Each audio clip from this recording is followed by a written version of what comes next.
nada de futebol.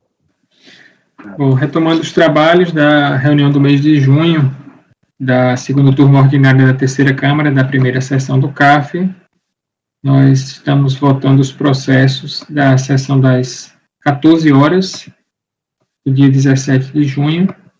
Encerramos a pauta da sessão das 9 horas, então estamos antecipando alguns itens da sessão das 14 horas. Próximo processo, o item 80 da pauta, recorrente dinâmica metais limitada, do relator conselheiro Gustavo. Gente, como eu estava explicando para o presidente, esse processo tem relação direta com o processo subsequente. Esse aqui é o auto de infração dentro da sistemática do Simples por omissão de receita. E por conta dessa omissão de receita, o somatório da receita bruta extrapolou o limite legal, que resultou na exclusão do Simples que está sendo tratado no próximo processo. Então, votando esse aqui, dependendo do resultado, resolve-se o próximo, tá ok? Quando feito de grau de infração lavrado para exigir da contribuinte, optante pelo Simples Nacional, crédito tributário relativo ao IR, CSLL, PIS e COFINS, e ainda a contribuição previdenciária. O ano calendário 2008, exigência de decorre de constatação de omissão de receitas para identificação de depósito bancário de origem desconhecida. De acordo com a TVF, a empresa teria informado em sua DAZN uma receita bruta total de 375 mil, valor incompatível com aquele verificado a partir do exame do DIMOF, relativo ao mesmo período, da qual se extraiu uma movimentação financeira muito superior à receita contida na predita DAZN. Em vista disso, a recorrente foi instada a exibir extratos bancários de contas de titularidade, quanto ao que nada disse. Por conseguinte, foram lavados RMFs, as instituições custodiantes das contas bancárias interessadas para exibição de extratos. De posse deles, expediu-se diversos termos de intimação à empresa, buscando justificativos para depósito desses escritos. E quando a todos, a contribuinte permaneceu silente.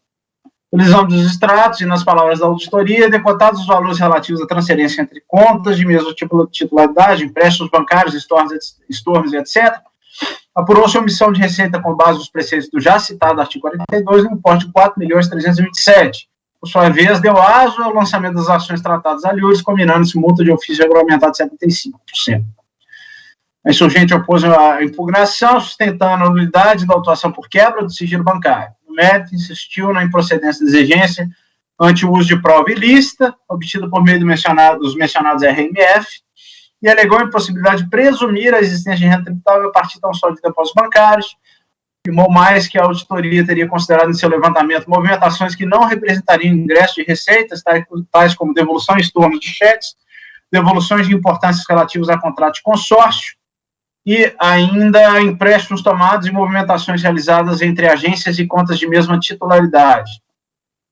Ao fim, isso insurgiu com o percentual da multa aplicada e primeiro pelo cancelamento da autuação. A folhas tais foram trazidos documentos para suportar as alegações do interessado, incluindo-se aí contratos de conta corrente, uma nota promissória e um contrato de empréstimo de capital de giro. A DRJ decidiu por julgar improcedente a impugnação, afastando a preliminar e ainda considerando descabida a alegação quanto à presunção encartada no artigo 42.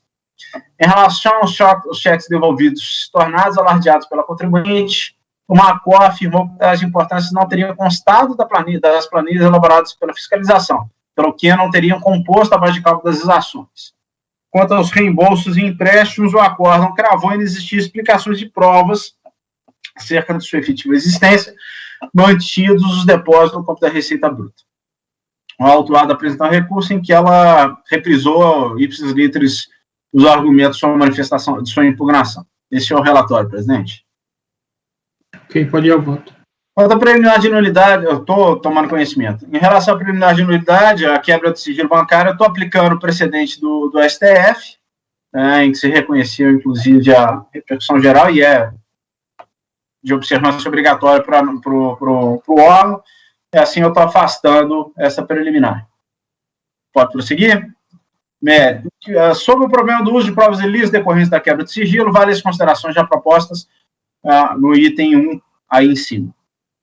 No que toca ao sim, a alegação de que os depósitos bancários per se não se prestariam a evidenciar a percepção das receitas a que a presunção utilizada seria, e que a presunção utilizada seria ilícita, vale trazer à colação o verbete de duas súmulas deste cargo, cujos entendimentos ali externados são suficientes para afastar sua precedência.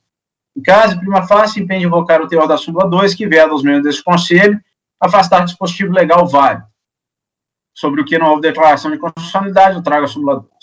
Destaque-se, em decisão recentíssima, cujo acordo sequer foi publicado, o STF validou expressamente a regra encartada no artigo 42 da norma 430.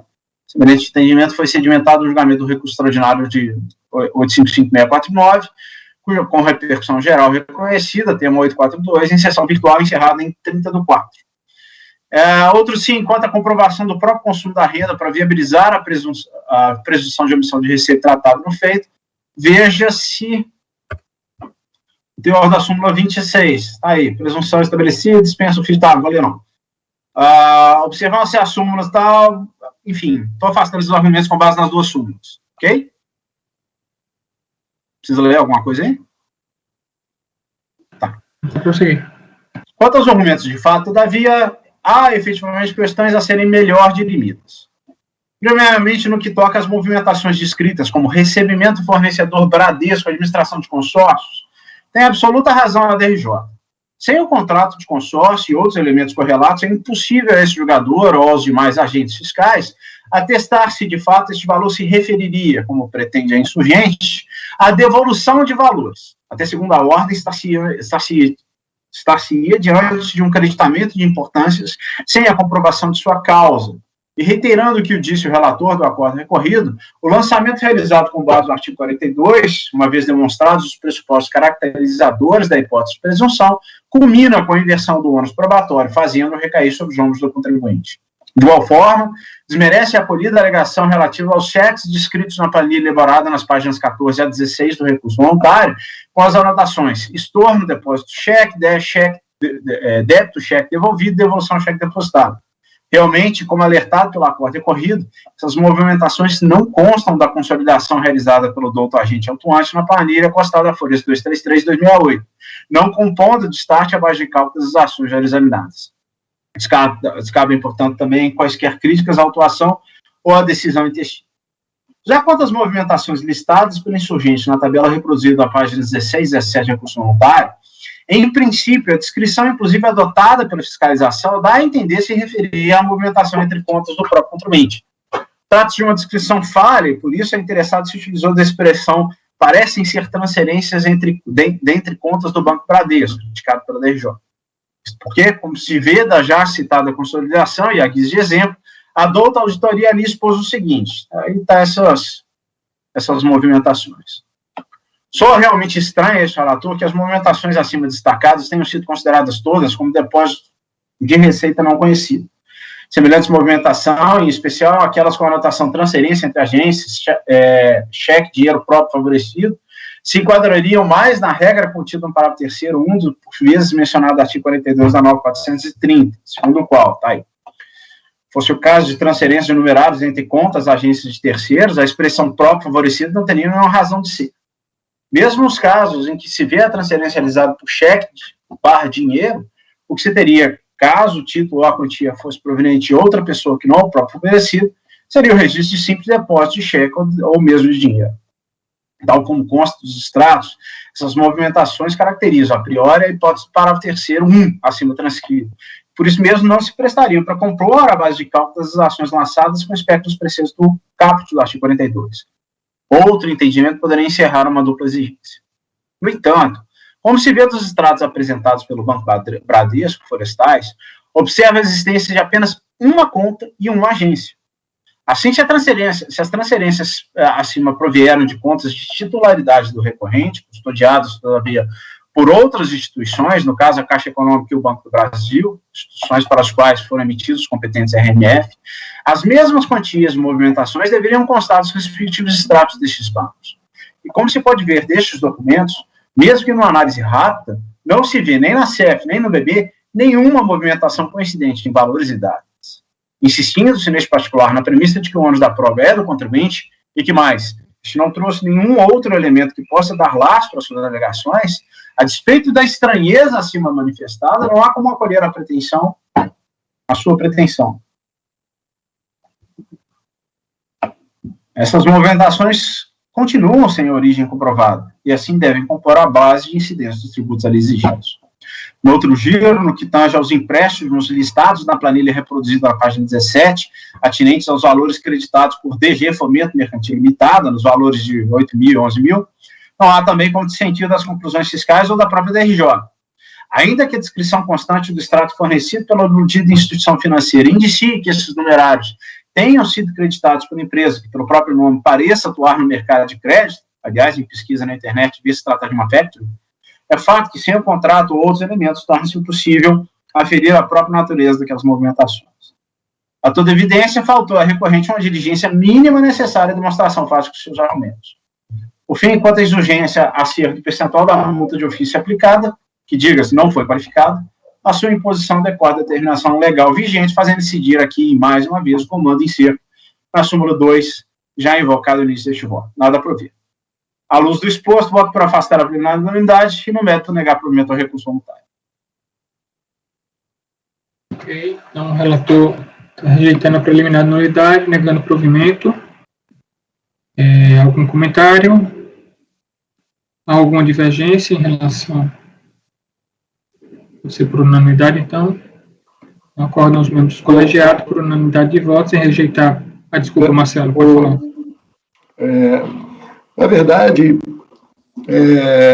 eu acho que, no meu modo de ver, aquelas transferências indicadas na relação aqui, deixa eu ver, da transferência entre agência, cheque, não diria, mas, por exemplo, transferência entre cheques próprio favorecido. Eu achei que eu ia julgar favorável ao contribuinte esse ponto, sabe, Marcelo? Esse ponto, me parece, principalmente, não estou falando todos que estão listados ali, não, mas especificamente aqueles casos ali, por exemplo, você colocou aqui em vermelho o primeiro, por exemplo, transferência, agência, cheque.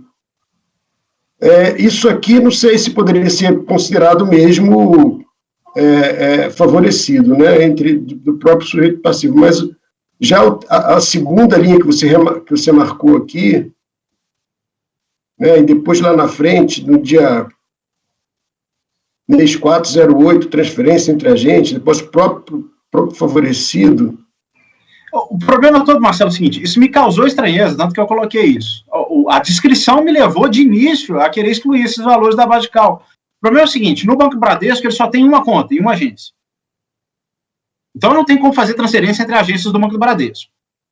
As outras duas instituições que são trazidas, que é o Banco do Brasil e Caixa Econômica, para que isso fosse de fato transferência entre agências de mesma titularidade, se esse cheque está entrando no Bradesco, ele tinha que estar saindo de uma das outras duas, no mesmo valor e datas próximas.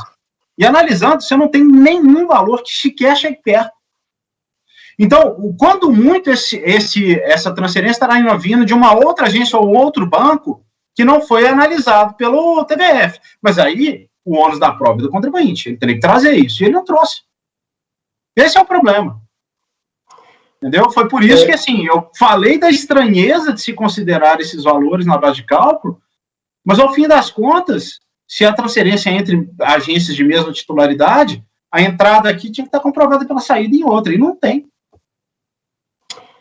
Eu tenho uma posição um pouco diferente nesses pontos, especificamente, Gustavo, por se tratar de uma presunção relativa, em que eu entendo que não é necessário ao sujeito passivo fazer prova contrária do fato indiciário. Ele pode manter o fato indiciário desde que ele faça a prova que o fato presumido não ocorreu, ou pelo menos tem uma boa indicação de que isso não ocorreu. Caso contrário, se a gente exige sempre que o sujeito passivo faça a prova de que não ocorreu o fato indiciário, a gente está equiparando a presunção relativa à presunção absoluta. Porque, na verdade, a presunção absoluta também admite prova contrária, não do fato presumido, mas do fato indiciário.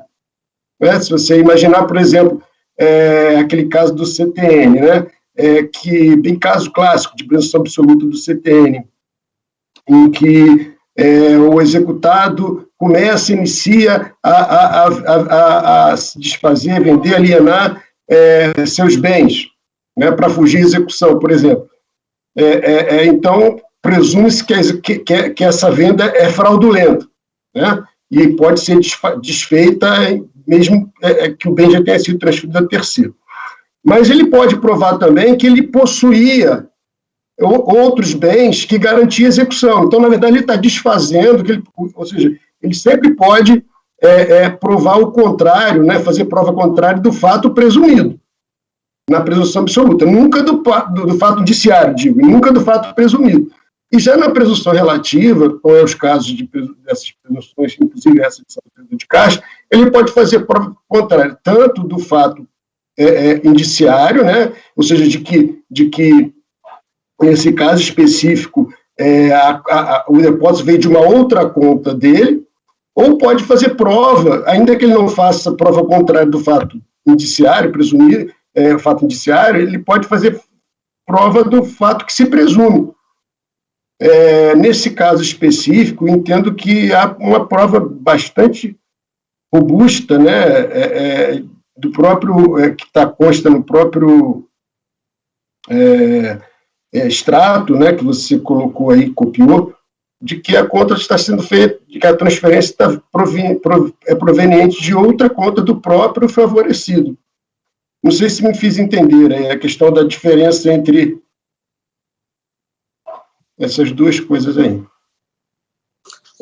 Marcelo, tudo bem, concordo com toda a sua argumentação.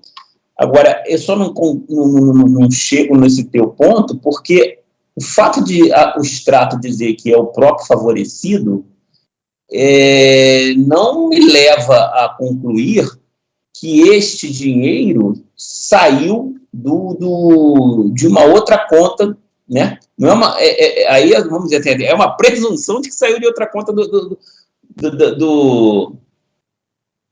próprio, vamos dizer, do favorecido, porque cadê os outros elementos, né? Ele pode ter recebido o dinheiro, uma receita em dinheiro, e ter depositado ele próprio, favorecido, feito o depósito no caixa. Entendeu? É um dinheiro que deveria ser tributado, não foi, porque ele recebeu em dinheiro e foi lá no caixa e depositou. Foi o próprio favorecido que fez o depósito e aparece no extrato dessa forma. Então, assim, eu entendo a sua colocação, mas eu tenho essa argumentação aí para trazer para o debate. Mas, naquele caso ali no extrato, não está dando parecer isso, né, o Marosi? Está bem claro, assim, que transferência entre agência, né, dinheiro, próprio favorecido. Cheque / dinheiro, né? Cheque / dinheiro, mas uma transferência. Uma transferência diferente de um depósito. Uma transferência pressupõe que o dinheiro já está depositado em uma outra conta, né? Sei lá. Me pareceu isso aí. Assim, eu tenho essa dúvida. Me pareceu que a prova é razoável. Tanto que quando é depósito, ele diz ali, né? Depósito em cheque. Isso, aí eu não concordo. Aí, justamente. Não, sei, mas é só para reforçar esse argumento, Marcelo. Porque transferência é diferente de depósito, tanto é que o documento usa termos diferentes. Tá, mas então o que seria transferência entre a agência, vamos na opção dinheiro, o próprio favorecido? O que seria isso? Então, o dinheiro saiu de uma conta e foi para outra conta dele. Mas o dinheiro...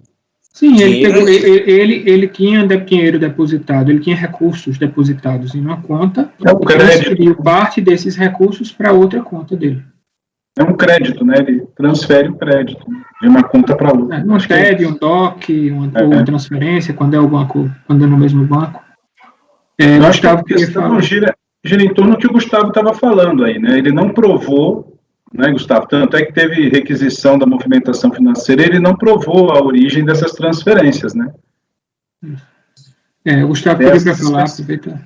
A questão é a seguinte, eu concordo com tudo que você está falando, Marcelo. A prova da tipificação da hipótese de presunção é do fisco, não é do contribuinte. O problema aqui não é esse.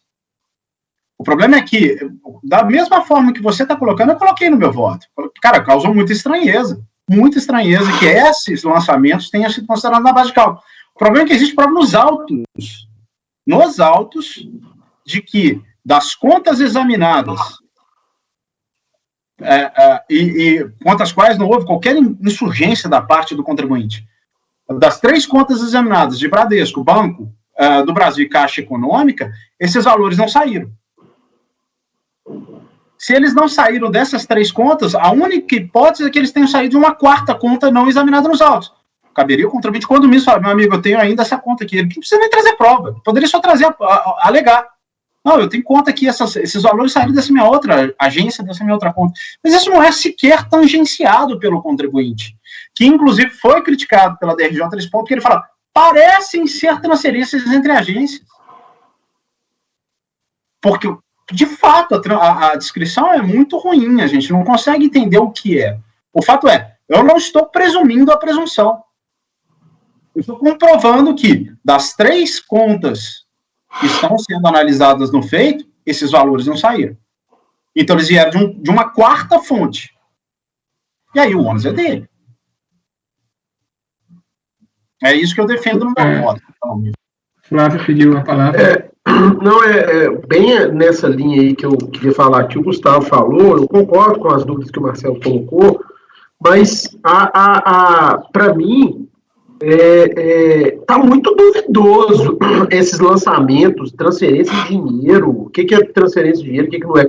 E aí, dentro ali que o Gustavo falou, eu acho que cabia o contribuinte falar, olha, esse valor aqui de X, ele veio da conta Y, tá aqui, ó, saiu dessa conta, que era minha também, que a fiscalização não olhou, e entrou nesse valor.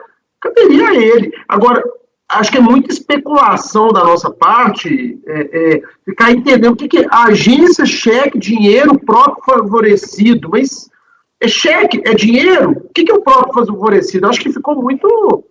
Essa linha aqui, para mim, não me esclarece. E, dentro da linha do Gustavo, ele tinha que ter trazido essa prova, e a princípio ele não trouxe, né, Gustavo? Acho que tá bem analisado o processo nesse sentido. Então, eu entendo as suas colocações, Marcelo, mas, infelizmente, o contribuinte tinha que ter trazido uma prova mais robusta aqui para comprovar suas alegações. Ok. Então, acho que é melhor votar, né? Então, já que é a posição. Ricardo.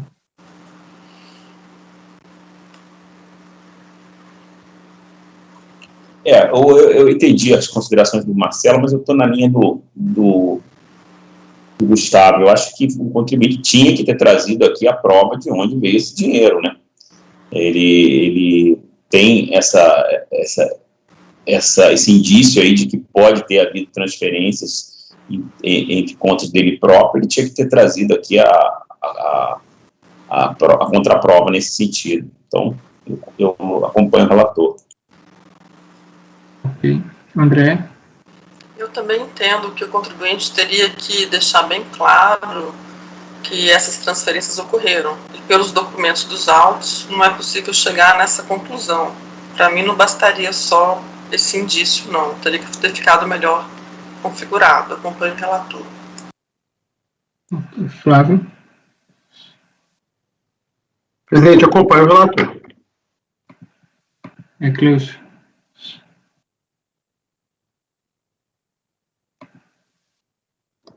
Presidente, eu também vou acompanhar o relator. Eu também me uno às observações feitas pelo Marcelo. De fato, o documento causa estranheza, mas, como esclareceu o relator, não existe uma prova, né, de uma outra conta, além daquelas que foram juntadas, de onde essas transferências teriam saído. Então, diante dessa informação do relator, eu acompanho. Ok. Marcelo? Eu vou acompanhar o relator, em especial pelo último esclarecimento que ele deu agora, que acho que já constava do voto, eu não tinha me atentado. O próprio sujeito passivo, ele não é muito assertivo em relação a isso, né? Ele fala que devem, talvez, seja, ele não é muito assertivo. Não acho, como eu falei antes, que seria necessário que ele trouxesse o extrato de uma quarta conta, né? Mas, tudo bem. Como ele mesmo não é muito assertivo em relação a isso, a dúvida permanece, acompanha o relator. Ok, obrigado. Fabiana. Também acompanho o relator. Eu também acompanho o relator.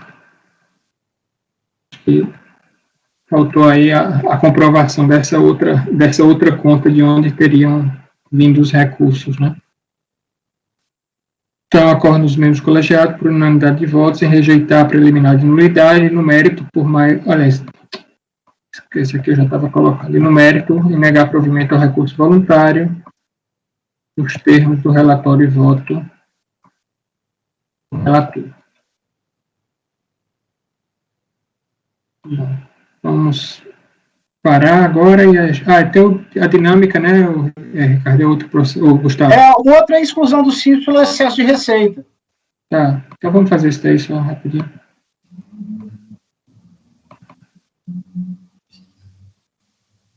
Tem 81. Tá, eu não vou nem ler o relatório, tá? Vamos lá. Esse outro é decorrência do primeiro. Aferiu-se lá uma receita bruta superior a 4 milhões de reais, que ultrapassava bastante o limite para opção no período. E aí o contribuinte não tinha muito o que discutir aqui. Ele sustenta que não poderia ser excluído antes de concluir o julgamento do outro processo e traz um argumento absolutamente despropositado sobre razoabilidade, proporcionalidade, sanção política e etc. Então, eu estou aplicando o entendimento que foi cravado no outro processo. Ele teve uma receita bruta já definitivamente julgada no outro processo, atestado no outro processo superior a 4 milhões, ele teria que ser excluído. Eu afirmo, quanto ao problema da suspensão dos efeitos da exclusão por conta do julgamento do outro processo, eu lembro que os recursos, eles têm efeito suspensivo quanto a crédito tributário, mas ele não impede que a exclusão da empresa do regime, ela vai estar, o recurso que ela manejou aqui tem efeito suspensivo contra os efeitos da exclusão, mas isso faz parte do jogo processual. Quanto ao princípio da razoabilidade e proporcionalidade, eu falo primeiro que eu não entendo o que ele está alegando, né, e segundo que não há que se cogitar desses princípios, porque a exclusão não é pena. Ele deixou de reunir as condições necessárias para optar pelo regime. Ponto final. Isso não é uma sanção. É uma decorrência lógica da falta de preenchimento dos pressupostos e, particularmente, quanto à alegação de sanção política, essa não faz nenhum sentido. Nós não estamos falando de crédito tributário, sanção política, e que é tratado pelas 3 súmulas que ele invoca, é aquela sanção em que o fisco tenta, por meio de transversos, cobrar tributos mediante a adoção de políticas restritivas, como vedação de emissão de nota fiscal, vedação a autorização para impressão de blocos e talonados de notas fiscais. Então, isso não tem nada a ver com a discussão aqui que está sendo tratada. Então, uma vez julgado o PA de número final 54, a exclusão se mantém. E assim, importante, presidente, eu estou conhecendo em parte aqui, tá? Porque em suas razões, ele despende quase todos os esforços para discutir a legitimidade do lançamento realizado lá no outro processo. Então, eu não estou conhecendo os argumentos deles que discutem o lançamento tributário realizado no outro processo. Ok? Você acha que simplesmente considerar prejudicado pelo fato de ter julgado, uma coisa desse tipo, não seria... Mas ele está falando, inclusive, aqueles mesmos argumentos, no sentido de que, não, esses créditos têm que ser decotados da base, entendeu? Então, porque isso não é objeto desse processo. Ok, então o relator está conhecendo em parte do recurso voluntário e negando provimento no mérito. Cleus. Gustavo, eu não sei se eu não entendi direito, mas esse processo final 54 é este, né? O outro não é 54. Sorry. Né? Eu vou mudar aqui. Beleza. Aí você citou 2 vezes, né? Eu vou corrigir. É só colocar o número do outro lá, Gustavo, tranquilo. O final 16. Isso, sorry. Bom, então o relator está votando por conhecer em parte do recurso voluntário e, quanto à parte conhecida, negar provimento ao recurso voluntário. Todos de acordo aí em relação também a essa questão do conhecimento parcial? Sim. Tá, então, por unanimidade de votos, conhecer parte do recurso voluntário, quanto à parte conhecida, negar provimento ao recurso voluntário nos termos do relatório e voto do relator. E aí nós ficamos com 4 processos para julgar à tarde. Esses dois últimos são iguais, Gustavo? Seu? Sim. Sim, eles que são bem simples. Vamos voltar, pode ser, vamos pedir para interromper agora e a gente volta. Tá bom. Rapidinho. Isaías, você interrompe a gravação, por favor?